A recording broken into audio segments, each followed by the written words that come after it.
Hi everybody! Today we're going to talk about part 1 of how I made my concept Witcher 3 Ursine or bear armor. Because this was my first costume and there's a lot to talk about, I will be breaking this down into 3 videos. Part 1 and 2 will be a costume overview and part 3 will be a makeup tutorial. This is actually my first cosplay. While I've done makeup and Halloween costumes in the past, I've never actually made something from scratch before. I started this project when my husband completed his first cosplay, Kylo Ren, in March 2018. I was so impressed with how awesome it turned out, I really wanted to make something of my own. At first, I wasn't sure what to make. At the time, I had been playing Witcher 3. I determined that I wanted to make my own concept Ursine armor instead of recreating something exactly from the game. I also was going to make my own original character instead of doing a character found in The Witcher 3. I ended up tweaking a few elements to suit my style, mainly combining the look of enhanced and superior Ursine armor and changing the colors. I knew this was going to be a massive first cosplay build. I had to learn everything from square one, and I was really worried I would screw up. However, I was extremely excited and passionate throughout the entire project. Cosplay is whatever you want it to be, and it's all about having fun. Knowing this really helped me stay committed to completing the costume. So, without further ado, let's get into each section of the project. I began by collecting the Ursine sets in the game and compiling screenshots. I decided a blend of mostly enhanced and superior would have the elements that I wanted. I changed the color of the gambeson to a nice brown and gray, similar to the Grandmaster Ursine armor. I also swapped out the Ursine pants for cavalry trousers. We'll talk more about that decision in part 2. Since I wanted a very realistic look, I chose the best quality materials that I could afford. This is part of the reason it took almost a year to build. I spent hours in fabric stores and online searching for the right fabrics and materials. Patience in planning a costume is often overlooked, but very important. But of course, try not to overthink it. After gathering all of the screenshots and online resources, I needed to find some patterns. I followed a lot of tips from Kami Cosplay and bought a couple of her books to help me along the way. I used Bonnie's Pattern Shop medieval pattern for the framework of the gambeson. Because it was a historical pattern for a larger male, I needed a lot of adjustments to fit my figure.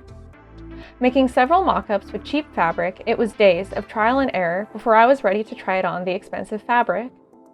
For the upper half of the gambeson, I used Joann's pre-quilted gray fabric. For the lower half, I used faux suede upholstery fabric. While these fabrics have no stretch, they're very sturdy and warm. To attach the suede to the quilt, I sewed along the edges. The arms were really difficult for me. I noticed in the game the arms are not sewn to the gambeson. They're held up by belts. However, in real life, they would have most likely slid down my arms, driving me crazy. So, as an alteration, I decided to sew them to the gambeson and keep the arm belts for show. The arm belts are riveted into place so that they don't slide around. I ended up making the arms a little too tight so I don't have full range of motion. I'll probably have to resew them in the future. Once the gambeson was all sewn together, I glued leather bias tape to all the edges. There was over 30 feet of leather bias tape for the entire costume. I needed a lot more than I had calculated, and I ended up having to wait to complete the gambeson until after I ordered another shipment. Once I got the rest of the leather strips, I punched holes to hand stitch them on using waxed thread. The gambeson closes with Velcro. I also added belt closure like in the game, and while it does help keep the shape, it's mostly for show. Another alteration I made was omitting the leather collar. It's hard to tell from the game if this is actually attached to the gambeson or the breastplate. Either way, since I'm always either wearing a scarf or a handkerchief, I decided this aspect of the costume was not worth my time. For some details, I added rivets in a diamond pattern on the quilted part of the gambeson, similar to the Grandmaster armor. I also added some bloodstains and weathering, which we'll go over more in part 2. The gambeson is a pretty big piece, and I glossed over a few parts. If you would like a separate video going into more detail on it, leave a comment below. For the breastplate, I made a duct tape pattern on my chest and drew on where the seams would go.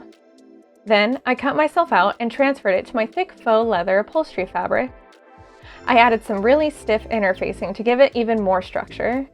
Then I lined it with leather bias tape and hand-stitched the entire thing with thread. I added shoulder pads as shown in the game armor as well, and they help cushion the heavy swords on my back. The breastplate closes with 2 belts on the front. I noticed that even though my pattern was skin tight, when I made the final product, the breastplate does not line up perfectly, and it has a gap in the front.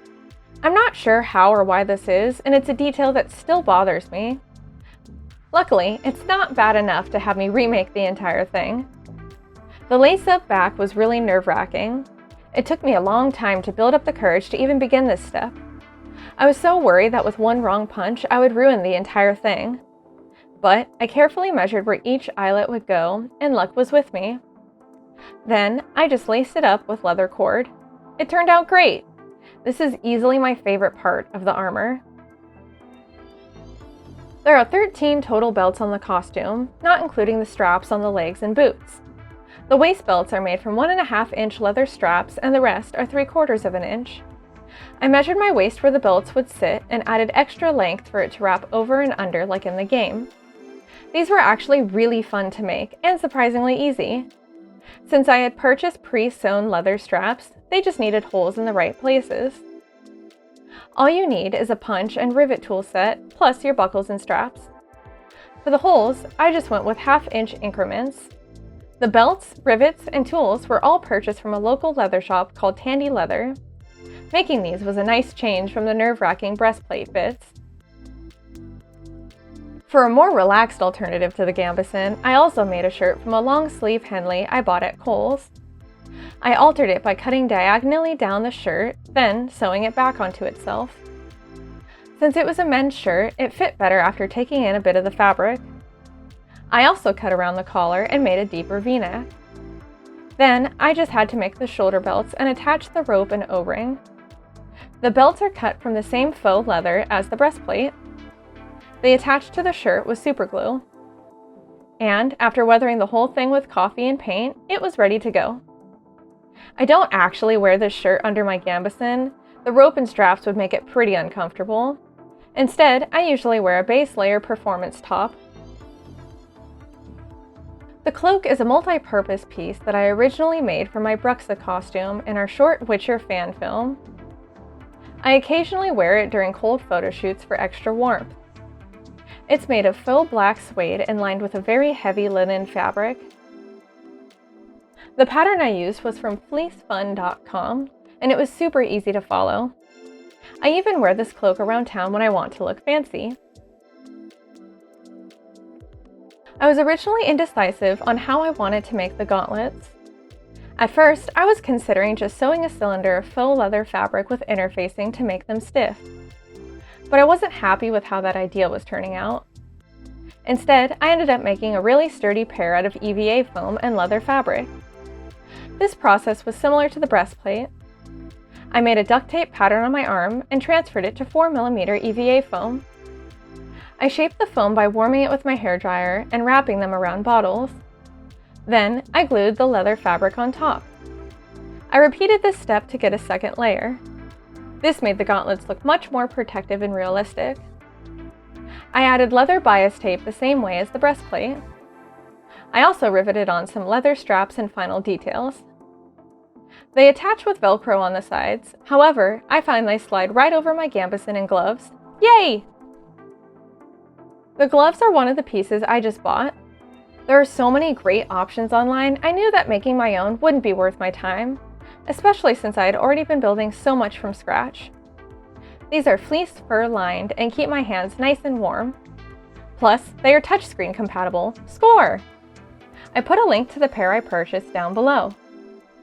And that's it for part 1. In part 2, we'll be going over the lower half of the costume, as well as the special effects makeup, accessories, and swords. If you want to purchase any of the materials, support us, or follow us on social media, check out the links below. I hope you enjoyed this video, and until next time, thanks for watching.